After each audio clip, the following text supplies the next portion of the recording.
Assalamualaikum warahmatullahi wabarakatuh. Bertemu kembali dengan saya Hijrah Purnama Putra dalam mata kuliah Audit Lingkungan.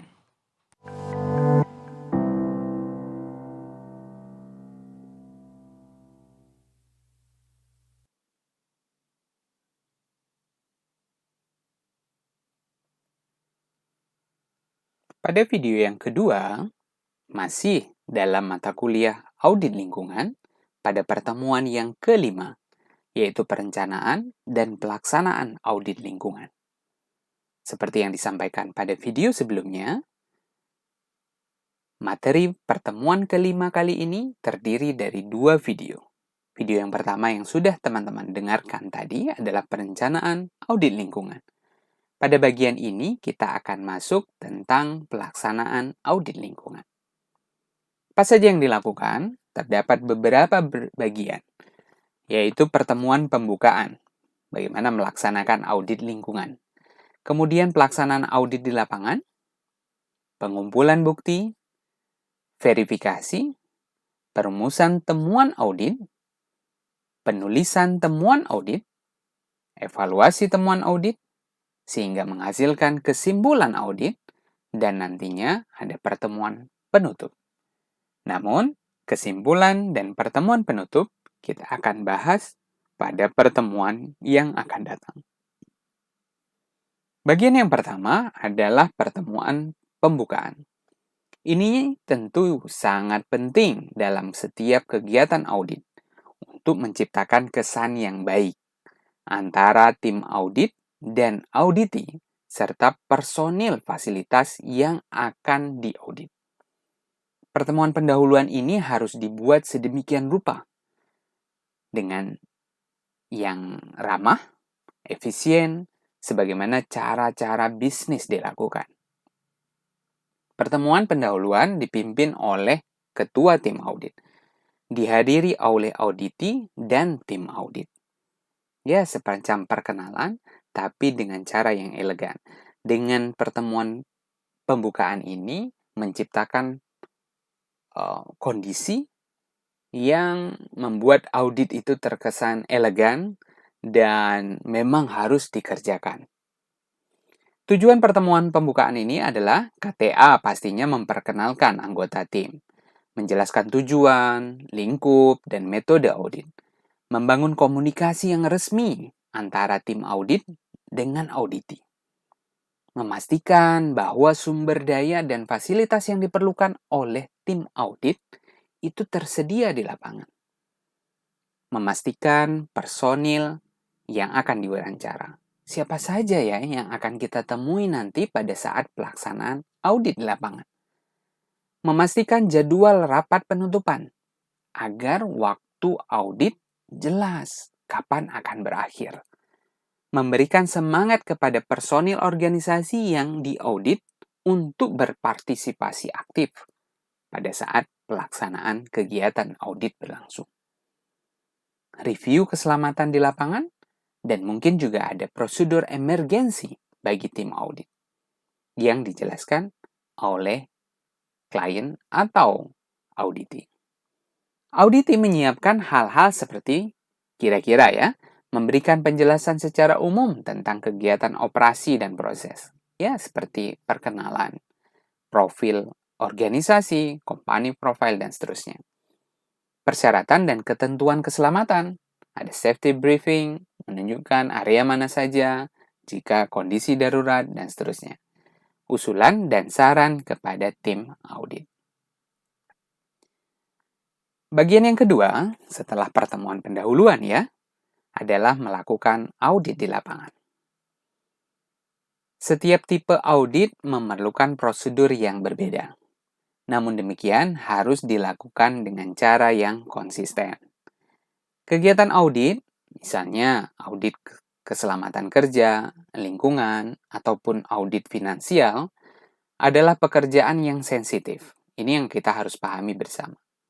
Dan harus dilaksanakan dengan sedikit mungkin mengganggu pihak yang terlibat.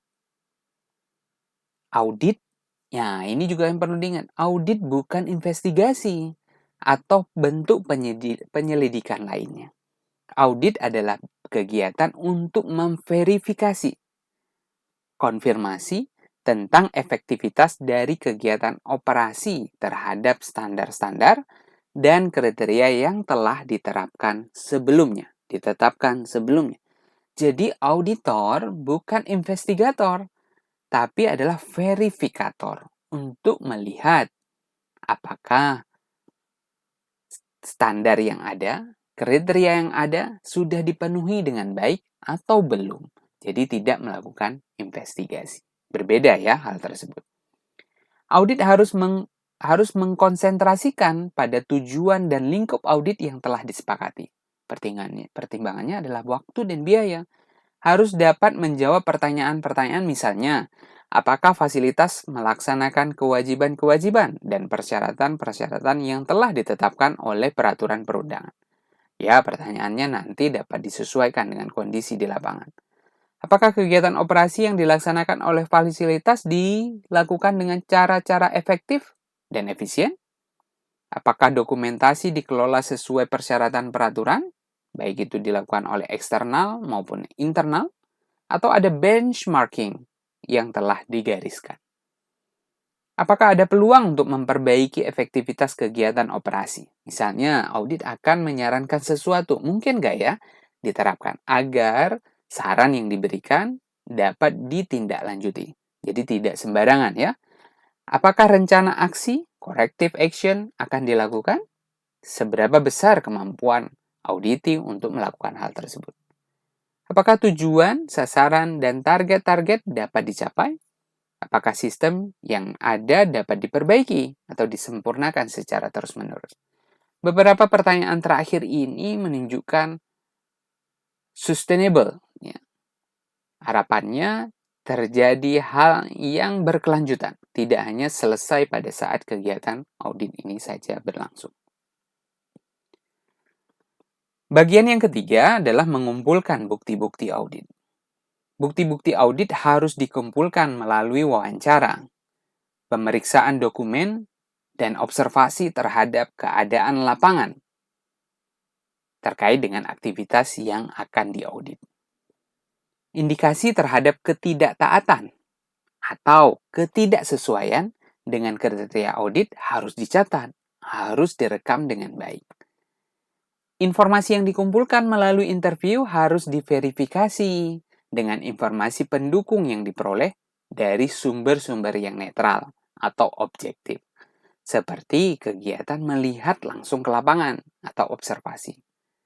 Rekaman hasil dari pengukuran yang ada, pernyataan yang tidak dapat diverifikasi harus diidentifikasi agar informasi ini menjadi jelas dengan bukti-bukti pendukungnya sehingga hasil yang dapat didapatkan nanti dapat dipertanggungjawabkan.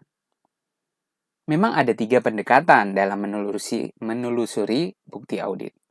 Misalnya yang pertama adalah forward process. Ini merupakan pendekatan yang umum digunakan oleh auditor dalam melakukan penelusuran bukti audit. Caranya adalah merunut dari awal sampai akhir, from cradle to grave. Misalnya mengikuti alur proses material balance. Misal ya, sejak awal bahan baku, kemudian ada proses, ada utilitas yang digunakan, kemudian menghasilkan produk, dan akhirnya juga menghasilkan limbah. Ini adalah forward process untuk menentukan bagian mana saja ya yang nanti akan kita audit dan seterusnya. Yang kedua adalah reverse process. Pendekatan ini adalah kebalikan dari forward process. Jadi pelacakan, penelusuran bukti-bukti audit dilakukan misalnya dari jumlah air limbah yang dibuang. Dari ujung dulu. Kemudian ditelusuri apakah benar volume air limbah yang dibuang sebesar seperti yang tercatat dalam flowmeter atau logbook air limbah. Data-data seperti kebutuhan air seluruhnya yang digunakan dalam proses oleh utility dan lain-lain dapat dilacak untuk mengecek kebenaran dari volume air yang dibuang. Jadi forward dan reverse ini merupakan dua hal yang berkebalikan. Jadi boleh dipilih yang mana saja. Bagian yang ketiga adalah inside-out process. Penelusuran bukti dapat dilakukan dimulai dari tengah-tengah proses menuju ke bagian yang lain. Baik ke depan maupun ke belakang, baik ke hulu maupun ke hilir. Bagaimana penelusuran dilakukan oleh auditor itu akhirnya memperoleh bukti yang diharapkan. Tentunya, sebagai calon-calon auditor, ketiga pendekatan ini boleh kita pilih. Yang paling sederhana memang pendekatan yang pertama, mengikuti alur. Jika kita sudah sedikit punya pengalaman ke depan, kita bisa pakai model yang kedua. Dan begitu sudah expert, ya modelnya tinggal dibolak-balik, tapi kita sudah paham alur dari kegiatan proses yang dilakukan oleh industri tersebut. Kemudian cara atau metode untuk memperoleh bukti-bukti yang objektif. Bisa melalui wawancara, observasi, pengujian pemeriksaan dokumen, rekaman, laporan, rencana, perlu dilakukan untuk membandingkan kesesuaian prosedur, ketentuan, standar, dan lain sebagainya. Jika sampai diperlukan, boleh pengujian sampel. Hasil sampling dilaksanakan oleh laboratorium fasilitas perusahaan yang diaudit atau oleh laboratorium yang independen dan akan dicek oleh expertnya atau anggota tim audit jika diperlukan. Bagian selanjutnya, masih di bagian pengumpulan bukti ya. Bagian pertamanya adalah, subbagian yang pertama adalah pemeriksaan dokumen. Pemeriksaan dokumen dilakukan setelah melakukan pertemuan pendahuluan. Pemeriksaan dokumen dapat dilakukan bersamaan waktu wawancara. Dan juga dilakukan dengan menjadwalkan waktu tersendiri, boleh, sebelum wawancara dilakukan. Jadi periksa dulu dokumen-dokumen yang ada. Dokumen yang diperiksa adalah dokumen yang belum diberikan oleh auditi pada waktu perencanaan audit.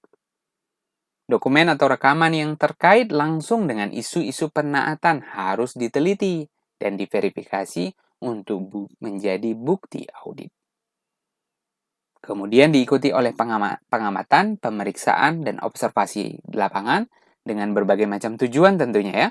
Memeriksa keberadaan dan penerapan prosedur, menguji penerapan sistem manajemen lingkungan yang sudah baik atau belum, menentukan ketaatan terhadap peraturan lingkungan, menguji kepedulian manajemen terhadap pengelolaan lingkungan. Objek yang seperti apa yang diobservasi secara umum ya? Misalnya daerah sekeliling fasilitas yang diaudit. Tata guna lahan, tata ruang, ekologi, lanskap, boleh. Kondisi fasilitas dan peralatan, kondisi pekerja, potensi pencemaran, kebocoran, bahaya kebakaran, ledakan, dan berbagai macam fasilitas pemadam kebakaran. Ini masuk ke dalam bagian observasi lapangan. Masih dalam rangka mengumpulkan bukti-bukti audit ya.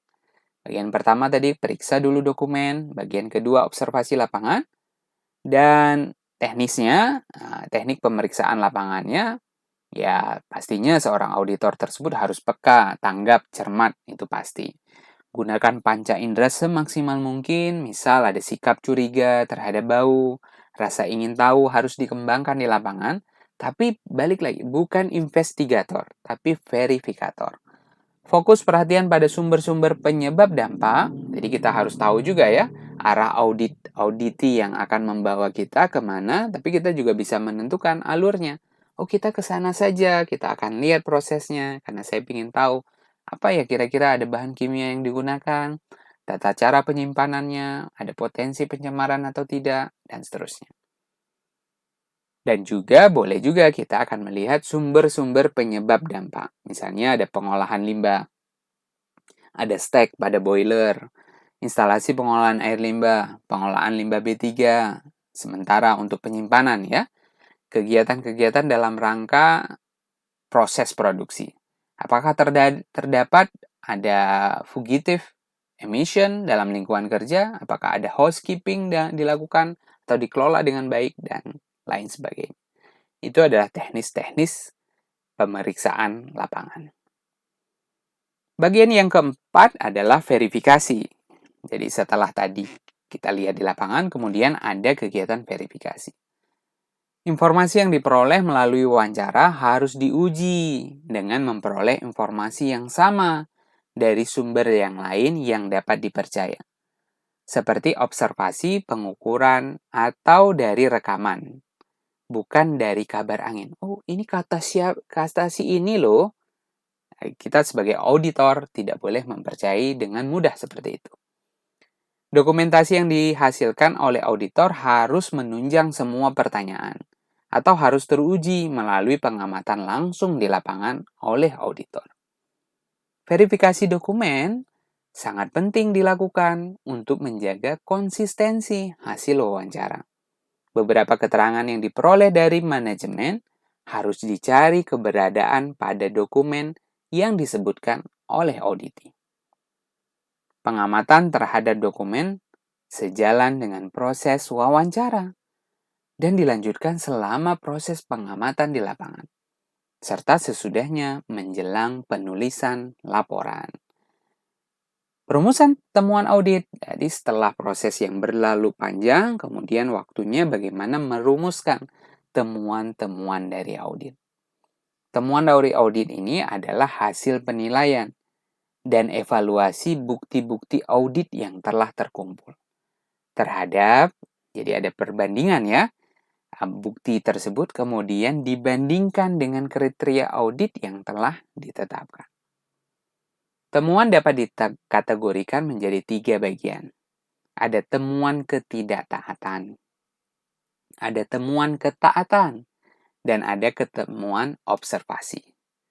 Temuan harus didukung oleh bukti audit dan dievaluasi bersama auditi untuk mendapatkan pengakuan. Pastinya harus akurat dan objektif sesuai dengan fakta yang ada. Jadi disampaikan lagi, ini loh ada potensi ketemuan ketidaktaatan. Tentunya tidak boleh bersifat subjektif, harus sesuai dengan kriteria yang ada. Didukung oleh bukti audit yang terverifikasi. Dan itu harus dipahami dan dimengerti oleh auditi. Nah, ini ada proses tali urur ya. Diskusi yang panjang dengan auditi. Kemudian setelah verifikasi selesai, kemudian penulisan temuan audit. Jadi ditulis harus jelas, ringkas, akurat, gunakan nilai-nilai kuantitatif yang spesifik. Kemudian merujuk pada kriteria audit. Jadi ini adalah prinsip penulisan temuan dari audit. Kemudian perlu dievaluasi, tentunya harus dievaluasi sesuai dengan tujuan audit ya. Kemudian bagaimana merumuskan temuan audit harus bebas dari bias. Tidak ada faktor-faktor yang mempengaruhi keputusan dan kesimpulan yang objektif. Dua auditor atau lebih harus menghasilkan hasil evaluasi yang sama dari suatu hasil temuan audit. Setiap temuan audit harus diklasifikasi menjadi 3 kategori.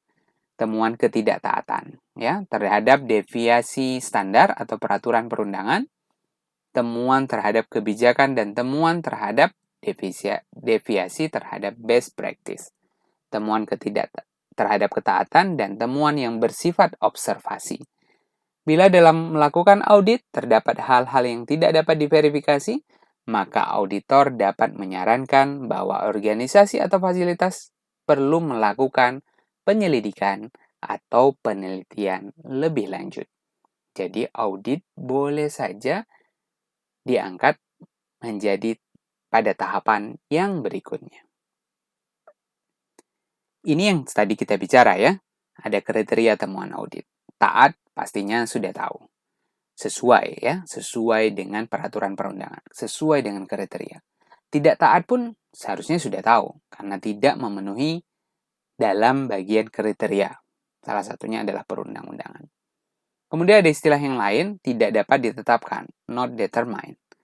Bukti penting yang diperlukan untuk menilai ketaatan tidak dapat diperoleh disebabkan antara lain, tim auditi tidak berada on-site pada waktu lingkup audit tersebut, atau informasi dokumen rekaman yang diperoleh pada dalam periode waktu lingkup audit tidak cukup memadai untuk mendukung dilakukan penilaian ketidaktaatan atau ketaatan. Kemudian tidak ada bukti yang dapat diperoleh, dikumpulkan, atau terlalu sulit untuk mengumpulkan bukti. Jadi ya, karena tidak ada kegiatan verifikasi, ya tidak dapat ditetapkan area tersebut. Kemudian ada kategori yang terakhir adalah observasi. Ya. Harapannya pertemuan yang ketiga ini dapat diselesaikan pada kegiatan verifikasi sebenarnya, ya, agar lebih jelas. Nah, temuan audit yang keempat adalah kegiatan observasi. Bukti yang diperoleh menunjukkan adanya kecenderungan kinerja pengolahan lingkungan yang potensial mengarah tidak taat. Potensial mengarah ke arah ketidaktaatan. Tapi belum tidak taat ya, tapi mengarahnya sudah ada setelah dilakukan observasi di lapangan. Sehingga perlu dilakukan segera tindakan perbaikan dan penyempurnaannya. Nah, tentunya materi ini ada kelanjutannya pada pertemuan berikutnya, yaitu ada 2 bagian yang lagi di dalam pelaksanaan kegiatan audit. Semoga materi ini bermanfaat untuk kita semuanya dan kita dapat pahami dengan baik. Terima kasih dan sampai berjumpa pada pertemuan berikutnya. Assalamualaikum warahmatullahi wabarakatuh.